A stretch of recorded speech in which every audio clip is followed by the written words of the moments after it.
buscando algo maior para as nossas vidas. Vamos ler em 1 Timóteo, capítulo 6, versículo 6, que diz: De fato, grande fonte de lucro é a piedade com contentamento, porque nada temos trazido para o mundo, nem coisa alguma podemos levar dele. Tendo sustento e com o que nos vestir, estejamos contentes. Ora, os que querem ficar ricos caem em tentação encelada e em muitas concupiscências insensatas e perniciosas, as quais afogam os homens na ruína e perdição. Porque o amor do dinheiro é a raiz de todos os males, e alguns nessa cobiça se desviaram da fé, a si mesmos se atormentaram com muitas dores. Não trouxemos nada e não levaremos nada deste mundo. Em Salmo 62, versículo 10, nos ensina a não colocarmos o nosso coração no dinheiro. Em Apocalipse 14, versículo 13 diz: Então ouvi uma voz do céu dizendo: Escreve, bem-aventurados os mortos que desde agora morrem no Senhor. Sim, diz o Espírito, para que descansem das suas fadigas, pois as suas obras as acompanham. Nós só vamos levar dessa vida conosco para a eternidade as nossas obras. Desde que acreditamos no que a Bíblia diz, que haverá uma vida eterna após a morte, então vamos entender qual será o nosso destino e o que levaremos para essa vida eterna. Nós só temos dois destinos a seguir, ou é o céu ou o inferno, e com certeza desejamos ir para o céu. Em 1 Pedro, capítulo 1, versículos 22 a 25 diz: Tendo purificado a vossa alma pela vossa obediência à verdade, tendo em vista o amor fraternal, não fingindo amai-vos de coração uns aos outros, ardentemente, pois fostes regenerados, não de semente corruptível, mas de incorruptível, mediante a palavra de Deus, a qual vive e é permanente. Pois toda a carne é como a erva, e toda a sua glória como a flor da erva. Seca-se a erva, e cai a sua flor. A palavra do Senhor, porém, permanece eternamente. Ora, esta é a palavra que vos foi evangelizada. A erva murcha e cai, o ser humano um dia morre na terra. Mas aquilo que o ser humano carrega é eterno, as decisões, as escolhas dos caminhos que devemos seguir. Quando uma pessoa escolhe a Deus e a Jesus e se arrepende de seus pecados, ela sofre a regeneração, se torna uma nova criatura em Cristo Jesus, na palavra de Deus que é incorruptível e eterna. Quando a pessoa morre em obediência em Jesus, ela morre salva, ela vai receber um corpo glorificado e vai comparecer diante de Deus para o julgamento final. Esse julgamento é para pesar as suas obras. Deus vai definir o galardão de cada pessoa nesse momento. Quando nós estávamos falando sobre o dinheiro, sobre o mal do dinheiro, não é que não devemos ter dinheiro, é importante ter o dinheiro, conquistar para até abençoar outras pessoas. Aqui o que nós estamos falando é não se apegar ao dinheiro como o principal das nossas vidas, não ter amor no dinheiro, mas amor na palavra de Deus. E o dinheiro vai nos abençoar, vai ser bênção nas nossas vidas. Temos que estudar a inteligência emocional para melhorarmos com os nossos relacionamentos humanos, de como lidar com pessoas, como crescer aqui na vida terrena, em prosperar, em ser prósperos em tudo. Mas quando conseguimos chegar a um patamar que desejamos estar, devemos fazer o que com aquilo que ganhamos e aprendemos? Ficarmos só para nós, o conhecimento, a sabedoria, o nosso dinheiro, ou entendermos que podemos repartir um pouco de tudo para com as outras pessoas também? Quando Salomão pediu sabedoria, Deus não foi só para ele. A intenção dele era ter a sabedoria para julgar o seu povo, para cuidar do seu povo. E Deus, por ter visto e sondado o coração dele, deu a ele não só a sabedoria, mas muita riqueza. E o rei Salomão ofertava muito a Deus dessa riqueza. Temos que buscar também a inteligência espiritual. O espiritual e emocional devem andar juntos. E te digo que o que tem que ter mais relevância em nossas vidas é aquilo que é eterno. Quando andarmos na nossa caminhada do dia a dia, entendermos que nossas atitudes precisam ser levadas para o que ficará para o eterno, seremos pessoas melhores. Não só por buscar as semelhanças nas atitudes de Cristo, ser parecidos com Cristo Jesus, mas também fazer tudo para andar em fé e obras, como Jesus andou, fazendo obras e tendo fé. Jesus nos ensinou 2 princípios maiores, em amar a Deus em primeiro lugar e amar o nosso próximo. Existem várias formas de amor, não é só dizer te amo, é transmitir carinho, é orar pela pessoa, tratar bem, compartilhar momentos bons e difíceis, é chorar, é ajudar na dificuldade, sorrir, comemorar com a vitória do nosso próximo. Tratar bem as pessoas com palavras sem ignorância e grosseria. Transmitir o amor é buscar ter o caráter de Deus, os frutos do Espírito Santo, ser manso nas atitudes, nas ações e reações, nas perguntas e respostas, ter domínio próprio em momentos difíceis, ser longânimo, saber esperar para falar, para agir e para esperar a provisão de Deus em tudo. Longanimidade é saber esperar a Deus o que Ele tem para nós. Ser benigno é ter paciência não só nas atitudes, mas também na espera com fé. Ter alegria, buscar sempre paz e ter fidelidade em tudo. Ser fiel a Deus, a sua palavra e ao nosso próximo também. E ter amor é ter amor em tudo. O amor é aquele que tudo sofre, que tudo crê, que tudo suporta. O amor supera tudo. Nós também vemos que não devemos só trabalhar pela comida que perece, mas aquilo que subsiste no eterno. A eternidade vai ser definida pelo aquilo que vivemos hoje. Já estava escrito na Bíblia que haveria falsas doutrinas, falsos mestres que levariam as pessoas a se perderem, a distorcerem as verdades, em reconhecer mentiras como verdades e focar em coisas erradas. Isso é uma forma de não sermos enganados por essas pessoas em obter o conhecimento da palavra de Deus.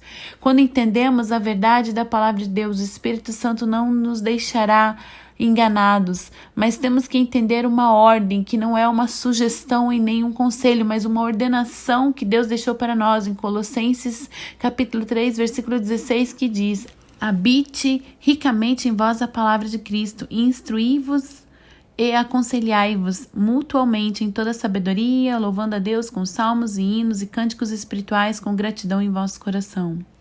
Uma responsabilidade que temos é de nos encher da palavra de Deus. É certo que o Espírito Santo nos guiará na verdade, mas temos que nos dedicar em aprender e ouvir e a ler a palavra. Vemos isso em Hebreus capítulo 5, versículo 11, que diz: a esse respeito temos muitas coisas que dizer e difíceis de explicar, porquanto vos tendes tornado tardios em ouvir. E no versículo 12 diz que pelo tempo que aquelas pessoas já deveriam estar mais maduras na fé, comendo alimentos sólidos, não só o leitinho, pois não buscaram crescimento. Significa que nós decidimos se queremos buscar a Deus e prosseguir em conhecer a Deus e as suas escrituras e a verdade de Deus para as nossas vidas. Para discernirmos o mal e o bem, temos que buscar a cada dia crescer mais no aprendizado da palavra de Deus. Não podemos nos ocupar somente com as distrações da vida terrena. Para fazermos a diferença nessa nação, temos que entender o que Paulo disse em Atos, capítulo 20, versículo 24. Todavia não me importo, nem considero a minha vida de valor algum para mim mesmo, se tão somente puder terminar a corrida e completar o ministério que o Senhor Jesus me confiou, de testemunhar do evangelho da graça de Deus. O que Paulo diz aqui que ele queria cumprir com o propósito dele antes de partir para a eternidade. Será que nós estamos dando valor, a devida importância em seguir com o nosso propósito aqui na terra? O apóstolo Paulo vivia por algo maior. Ele era focado aos valores eternos. Quando entendemos que viver por algo maior é necessário abrirmos mão de coisas menores, seremos mais alegres, mais felizes e pessoas melhores nesse mundo. Faremos a diferença no lugar onde habitamos. Qual é o tipo de evangelho que temos praticado? Só em função daquilo que é terreno ou temos buscado coisas espirituais também? Não digo que não podemos buscar as coisas daqui da terra, como a nossa prosperidade, alegria, felicidade, mas que isso não seja somente o nosso foco. Nós temos que focar e conciliar o material com o espiritual. Paulo chega a dizer em 1 Coríntios capítulo 15, versículo 19, que se a nossa esperança em Cristo se limita apenas a esta vida, somos os mais infelizes de todos os homens. Se ficarmos simplesmente só pensamos nas coisas terrenas, focados aqui, somos homens infelizes, dignos de compaixão. É isso que Paulo está dizendo. Lemos em Marcos capítulo 8, versículo 34, que diz: Então, convocando a multidão e juntamente os seus discípulos, disse-lhes: Se alguém quer vir após mim, a si mesmo se negue, tome a sua cruz e siga-me. O que Jesus estava dizendo aqui, que nós devemos carregar a nossa cruz, nós devemos negar nós mesmos a nossa vontade. Cada um carregava essa cruz antes de ser executado. Então as pessoas que viam alguém carregando a sua própria cruz sabiam que estavam sentenciadas à morte. Então quando carregamos a nossa cruz é uma decisão que não viveremos somente para nós mesmos, nós morreremos para a nossa vontade, viveremos a vontade de Deus. E temos que entender que Deus sempre tem o melhor para nós, a vontade de Deus é melhor, mas que na nossa caminhada poderemos ter algumas perdas, abrir mão de algumas coisas para viver para Cristo. O evangelho de Deus não é só ganhar, mas renunciar a algumas atitudes, algumas vontades e prazeres mundanos e passageiros. O evangelho é de ganhos e perdas. Algumas coisas que parecem boas só parecem, pois são pecado, e não levam à vida, mas levam à morte. As pessoas alegam que não tem tempo para Deus, pois são muito ocupadas, mas nós temos que processar melhor os nossos valores, nos organizar para buscar a Deus e tocar a vida de pessoas através daquilo que fomos chamados.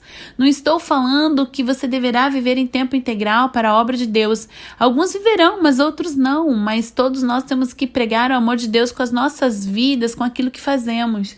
Às vezes temos que remodelar a nossa vida, não só viver em função do que é terreno. Trabalhar e algumas distrações saudáveis, como passear, viajar, assistir uma TV, distrair com a família, não é pecado. Devem existir, mas exagerar nisso, exagerar no trabalho ou gastar um tempo exagerado só nas distrações terrenas é viver de uma forma descompensada. Em Filipenses capítulo 3, versículo 7 diz: Mas o que para mim era lucro, isto considerei perda por causa de Cristo. Talvez algumas coisas consideramos como lucro, mas não são, pois quando entendemos que temos que perder algumas coisas para aqui na terra para termos lucro no céu, nós vamos entender que seremos pessoas melhores. Para termos lucro no céu, temos que ter algumas perdas na terra. Tem muitas pessoas que só vão a Deus para solucionar seus problemas e conquistar coisas. Mas temos que buscar a Deus, amar o Senhor, amar a Ele e o seu Evangelho. Por isso que Jesus disse: quem quiser vir após mim, tome a sua cruz e siga-me. No final de tudo isso, teremos a recompensa da salvação e o galardão.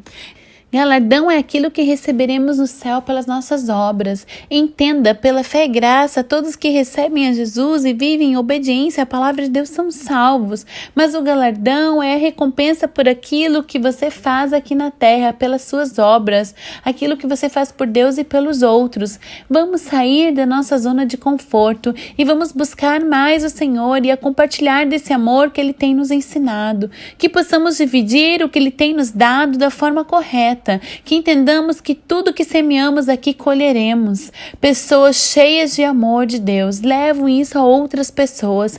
Temos que saber lidar com as distrações, dosar nosso tempo para fazer um pouco de cada coisa, administrar as nossas vidas. Temos que viver por algo melhor. Temos que estar decididos, morrer para as coisas terrenas que não nos edificam e assim ser sensíveis à voz de Deus. Temos que achar tempo para cumprir com o nosso chamado. Retorno a dizer, não significa que você viverá só para a obra integralmente. Significa que dentro do que você faz e através do que você ganha, você pode fazer a obra de Deus. Entenda o que é prioridade para você. Trabalhar é importante para ganhar dinheiro, para poder ter as coisas. É necessário conquistar o dinheiro para ajudar as pessoas. O dinheiro é bênção quando se sabe usar bem. Podemos propagar o amor ensinando, ajudando, auxiliando, compartilhando sabedoria e financeiramente também. De várias formas podemos fazer a obra de Deus. Temos que viver por algo melhor. As recompensas virão aqui na terra como também na eternidade. Colheremos os frutos das nossas escolhas. Deus te direcione e continue te abençoando.